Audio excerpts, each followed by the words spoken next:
It's Brian Preston, the money guy. This next question is from Brian Preston. And so you got one too. That's right. Have that one? Yeah, that's right. I'll give him this one. So here's the question, Clark, because you will know the answer to this, and this is something I struggle with. I was so proud of myself when I cut the cord because I got rid of my satellite bill because it was over $100 a month, and I thought, I was like, this is great. I'm going to YouTube TV. And at the time, it was like $34. And then somehow over the months to watch, because I love my SEC football, so I can't give up I can't cut the cord completely. But when I started stacking up all my subscriptions to YouTube, I fired YouTube TV and went to Hulu with their bundle with Disney plus the ESPN. But also now it's $65. Now it's so expensive. Do you have, if somebody is trying to be very good with their resources and their money, but they do get the value. Now I know people like Bo and his generation.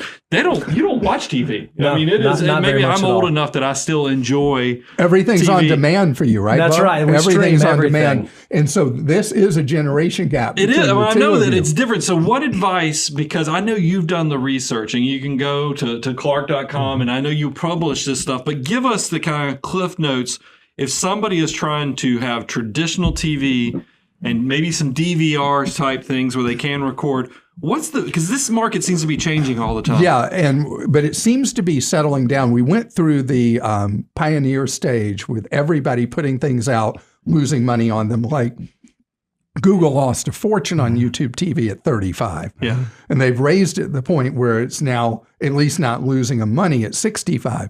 But there's so much free streaming content now, and the business is going to a model where if you're willing to watch ads for on-demand programming, you'll pay nothing.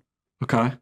And for the live TV, there are many, many choices at different price points, starting about $20, $25 a month. The tool we developed, and it took a lot of work at Clark.com, is where you put in your first favorite channel first. Oh, wow. And then we'll tell you which service is the cheapest that you can get that channel. And then you add another one and you see, okay, so you just kind the of cheapest customize it a la carte and to build the it out. individual. Wow. And so you'll hit like your fifth or sixth favorite channel and you'll see, I just went from 40 a month to 55. How much do I Maybe actually I like don't that channel? need that channel and I'll watch their stuff delayed instead of watching it live, because then with all the free streaming products out there, you can probably watch it a few days delayed, except for sports events. You don't have those live. But you know what's not acknowledged enough is the value of rabbit ears. Yeah, it's true. Like, you mean like when you said like over the air antenna? You got a better picture. You got an HD TV. You're streaming stuff. You're not using the capability at all. It'd be like having a Ferrari and never being able to go out of second gear when you are watching streaming content, because how it gets degraded, compressed by the time you're watching on your TV. You hook up an antenna, you're getting full bore. If you get that channel, the picture is going to be like what you actually saw in the store when you were buying the TV that you've never seen again in your home, and the content's free. Think about if you're watching your beloved Georgia Bulldogs and you're seeing them with a digital antenna and you're seeing the picture like you're in Sanford Stadium instead of like, I can't really see the blades of grass.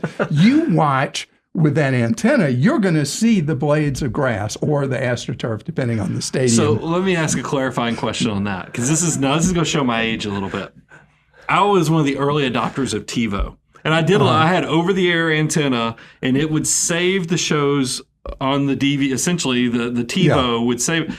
Is there anything, because TiVo's gone, you don't have those type of products anymore, but is there something that can give you that DVR, that hard drive recording with over-the-air antenna that you can recommend? No, I can't recommend one because I'm technologically inept. Oh, okay. But there are a number of them now that the more technically capable you are, the cheaper they are as an option.